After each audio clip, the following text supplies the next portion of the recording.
Hi, my name is Allenroy Paquin. My Native American name is Inyor Nahakwasi, which in Apache means north wind. I'm a member of the Jicarilla Apache Nation, which is located in northern New Mexico, and I'm also part Zuni, which is located in western New Mexico.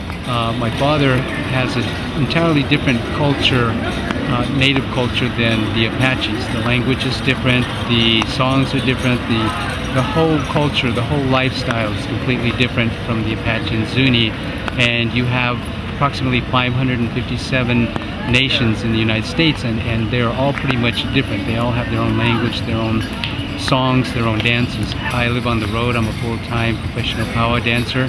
I dance fancy dance. I'm a world champion fancy dancer. I also dance grass, and I'm an artist.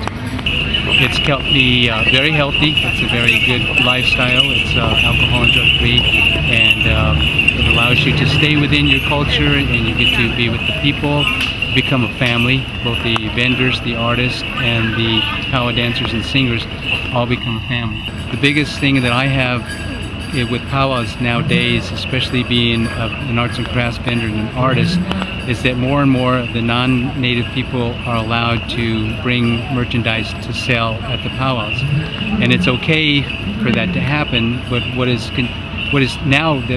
happening now that I see is that more and more the non-natives are coming in with more merchandise and goods than the native people have or can produce, because the non-natives will buy and resell, whereas most of the natives make their own merchandise, their own art.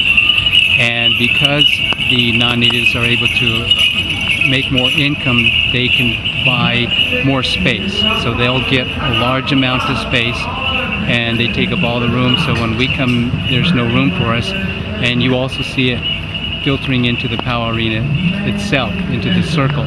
You see more and more non-natives dancing around in regalia, and it's not something that's discriminatory. It's just preserving and saving our culture, to be able to ask that the arts and crafts people and also the dancers and singers have proof of native blood. If they have proof that they're enrolled in a native tribe, then it'll help us to maintain our culture rather than having it taken away all over again. So that's my thoughts, and that in the future hopefully people can realize this, that we're still trying to survive, we're still struggling.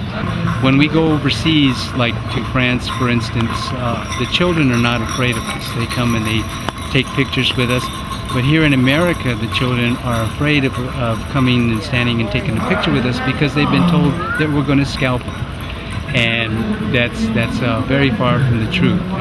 They also think because we're alcoholics and that we're lazy. It's all from stereotypical views that people have, and it's a blanket belief with all the races. Even Native Americans have certain stereotypical views of non-natives, and so it is something that we all need to work on. I deal with a lot of questions involving the history of the American Indian versus the immigrants, the people who came here. And even to this day, I deal with a lot of racism and animosities, especially when they find out that I'm Apache, because when someone asks me what nation I am and I tell them, well, I'm Apache, they say, well, you guys are the mean ones. And I have to tell them, well, we're not mean. We were made to fight for our rights, just like anyone else would. And because we were the last holdouts in the, I guess, American Indian Wars, if you want to call them that, because the Apaches were the last holdouts, it's more fresh in people's mind. Being able to stay within my culture and make a living out of it is very blessed. I'm very blessed to be able to do that, and I thank my parents and the good Lord, the Creator, giving me all these abilities so I'm able to continue on with this lifestyle.